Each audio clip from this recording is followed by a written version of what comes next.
Assalamualaikum warahmatullahi wabarakatuh. Alhamdulillahirabbil alamin. Assalatu wassalamu ala asyrafil anbiya'i wal mursalin sayyidina wa maulana Muhammadin wa ala alihi wa sahbihi wasallim ajma'in. Ya ayyuhalladzina amanu taqullaha haqqa tuqatih wa la tamutunna illa wa antum muslimun. Amma ba'du. Alhamdulillah, kita diberikan kesehatan oleh Allah Subhanahu wa taala.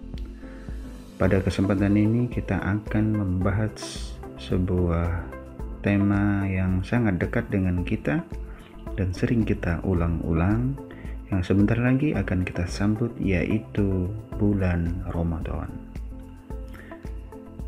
Allah Subhanahu wa taala mengirimkan bulan Ramadan kepada kita adalah seperti sebuah sistem.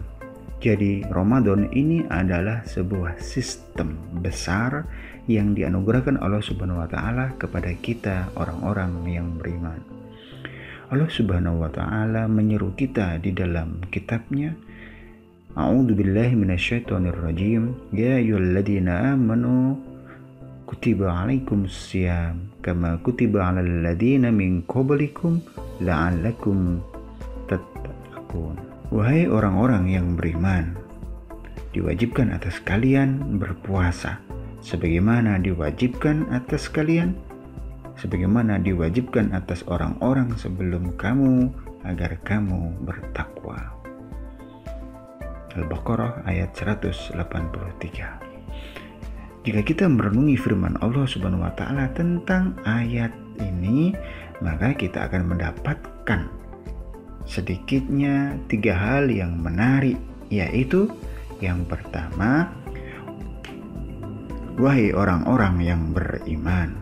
Yang kedua, diwajibkan atas kamu berpuasa sebagaimana diwajibkan atas orang-orang sebelum kamu. Dan yang ketiga adalah agar kamu bertakwa. Jadi ada 3 kata kunci di dalam ayat ini, yaitu beriman, berpuasa, dan bertakwa. Jika kita ibaratkan bulan Ramadan ini seperti sebuah sistem, maka kita akan menemukan ada yang dinamakan dengan input, yaitu iman. Kemudian ada yang namanya proses, yaitu shaum atau berpuasa, dan outputnya adalah takwa. Oke, kita mulai terlebih dahulu dari proses yang diharapkan, yaitu output. Hasil daripada proses ini adalah takwa. Nah, ciri-ciri takwa itu yang pertama, sebagaimana Allah terangkan di dalam Al-Quran. Yang pertama, selalu beriman kepada yang gaib, mendirikan sholat, membayar infak dan zakat, beriman kepada kitab-kitab Allah, meyakini adanya akhirat, berinfak di waktu lapang dan sempit, selalu menahan amarah dan selalu memaafkan, berpuasa di bulan Ramadan, selalu berbuat kebajikan, selalu bersegera kepada ampunan Allah, selalu mengingat Allah dan memohon ampun atas dosa-dosanya, menjadikan akhirat sebagai tujuan hidupnya. Nah, sebagai renungan bersama, jika kita sudah melakukan bulan Ramadan, akan tetapi kita belum juga mencapai ketakwaan yang seharusnya menjadi output dari shaum Ramadan itu, maka kita perlu mengkaji apakah yang error itu berada pada inputnya atau prosesnya, atau bahkan bisa jadi kedua-duanya, yaitu input dan proses.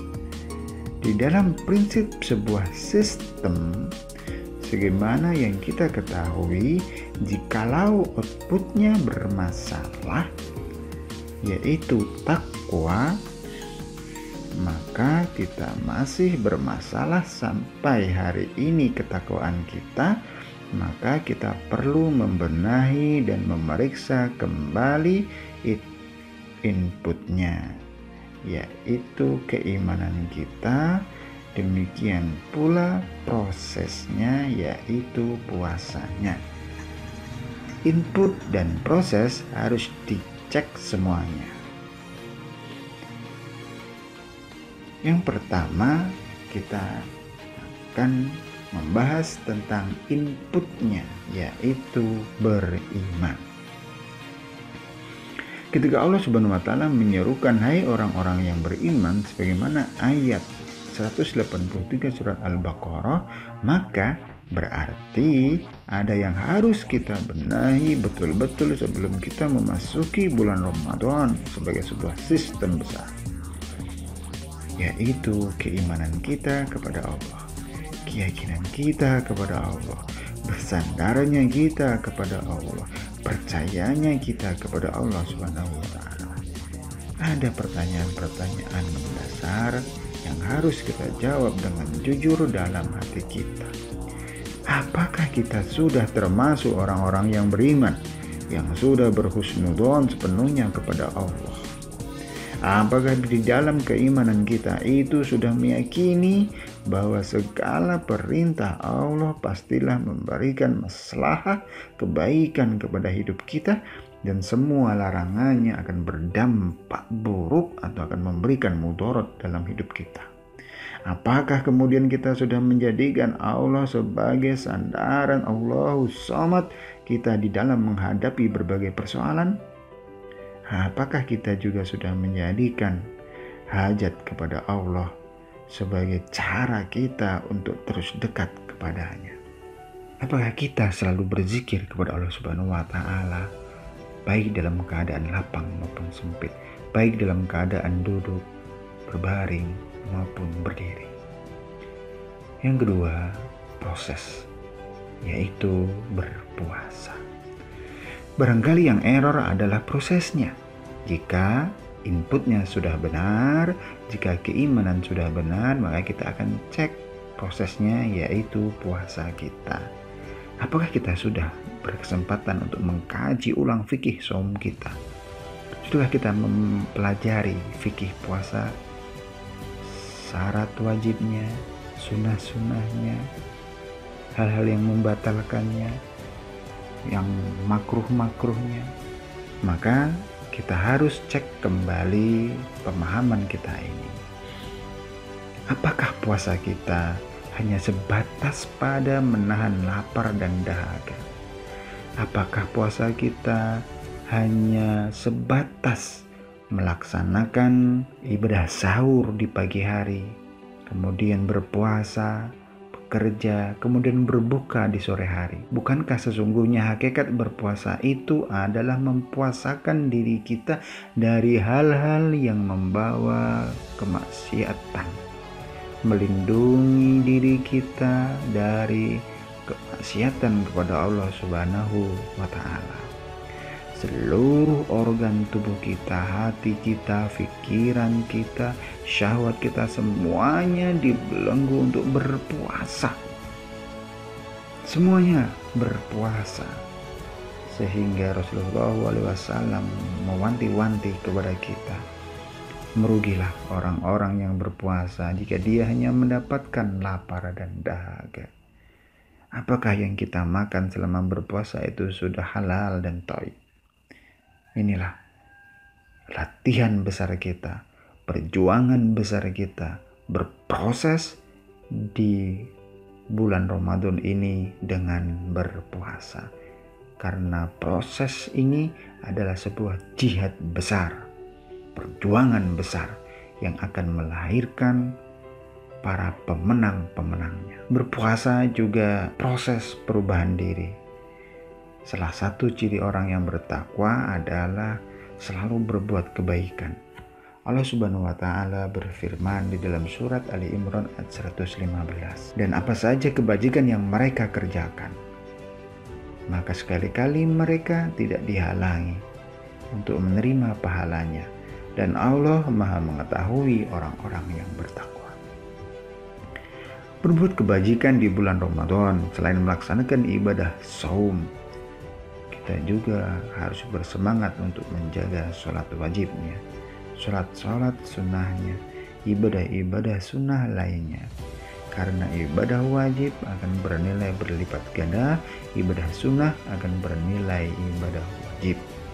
Anas bin Malik radhiyallahu anhu menceritakan bahwa Rasulullah SAW bersabda, seseorang yang selalu sholat dalam berjamaah selama 40 hari tanpa tertinggal takbir yang pertama, artinya dia selalu bersama imam, akan mendapat dua jaminan. Yang pertama adalah diselamatkan dari neraka, dan yang kedua bebas dari sifat kemunafikan. Hadis riwayat Tirmizi. Hadis ini menerangkan tentang imbalan yang didapatkan oleh kita, yaitu orang-orang yang mau istiqomah menjaga sholat 5 waktu secara berjamaah bersama imam tanpa tertinggal takbiratul ihramnya. Hadis ini kita juga bisa memahami bahwa menyiratkan bahwa sebuah amalan baik yang dikerjakan terus-menerus konsisten selama 40 hari berturut-turut akan menimbulkan bekas mendalam dalam jiwa pelakunya. Semoga ibadah puasa yang akan kita lalui 1 bulan yang akan datang,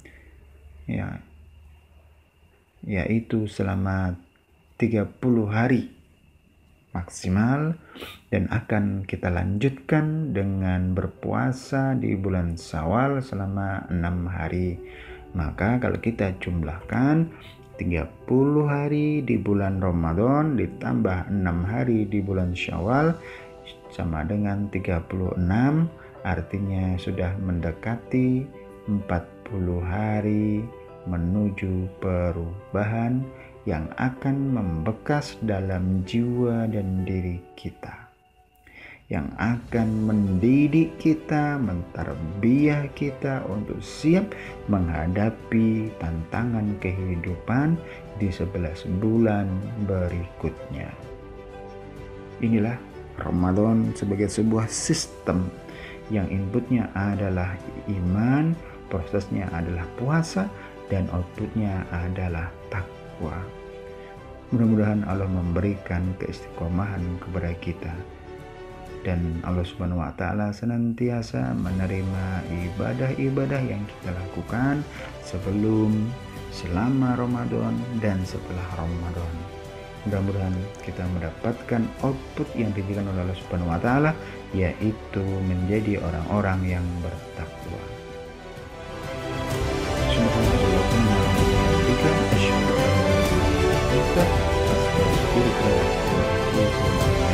Assalamualaikum warahmatullahi wabarakatuh.